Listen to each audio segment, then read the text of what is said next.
నమస్తే అండి అందరికీ. ఈరోజు మీతో కలిసి నేను ఒక ఎక్స్పెరిమెంట్ చేద్దాం అనుకుంటున్నా. ఏంటక్క సైన్స్ ల్యాబ్కి వెళ్దామా ఏంటంటారా? అలా ఏం కాదండి. నా చేతిలో ఉంది చూసారా, అది బాదం మిక్స్ అనమాట. 1+1 ఆఫర్లో వస్తుంది అనేసి రిలయన్స్ మార్ట్లో తీసుకున్నా. మా పిల్లలు హెల్తీగా ఉంటారులే పాలల్లో తాగనేసి. మా పిల్లలు అయితే మా ఆయన మా పిల్లలు ఇద్దరు నువ్వే తాగి హెల్తీగా ఉండని చెప్పేశారు. ఇంక ఇది అయ్యేలాగలేదు. ఎక్స్పైర్ డేట్ చూస్తే ఈ మంత్కే లాస్ట్ ఉందన్నమాట. ఎందుకు వేస్ట్ చేయడం అనేసి మీతో కలిసి ఎక్స్పెరిమెంట్ చేద్దామనేసి వచ్చేసానమాట.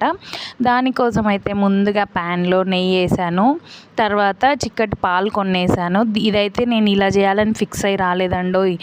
ప్రతి స్వీట్లోకి అందరూ ఏమేమి వేస్తారో దాన్ని బట్టి చేసేద్దాం మీతో కలిసి అనేసి వచ్చానమాట. ఇంకా ముందుగా అది ఎలా వస్తుందో కూడా తెలియదు, కానీ ప్లేట్కి అయితే నెయ్యి రాసి పెట్టుకున్నాను. తర్వాత ఆ పాలలోకి బాదం మిక్స్ పౌడర్ వేసేసానమాట. ఓన్లీ మీరు ముందు చూసినప్పుడు నా చేతిలో 2 ఉన్నాయి, ఒకటి బాటిల్ ఒకటి ఇంకా సీల్ తీయని ప్యాకెట్. బట్ ఓన్లీ బాటిల్లో మాత్రమే ట్రై చేస్తున్నాను అనమాట, సేఫ్ సైడ్కి వేస్ట్ అయిపోకుండా.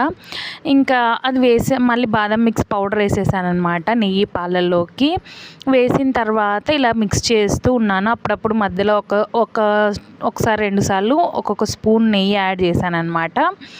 యాడ్ చేసి ఇలా కలుపుతూ ఉంటే మైసూర్ పాక్లాగా దగ్గర పడిపోయింది. ఇంకెక్కువసేపు ఉంచితే మొదటికే మోసం వస్తుంది, మాడిపోద్దని ప్లేట్లోకి వేసాను.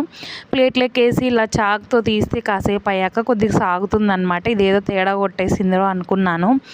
తర్వాత కాసేపటికి చూస్తే పర్లేదు, షేప్ రాకపోయినా బాగానే వచ్చింది.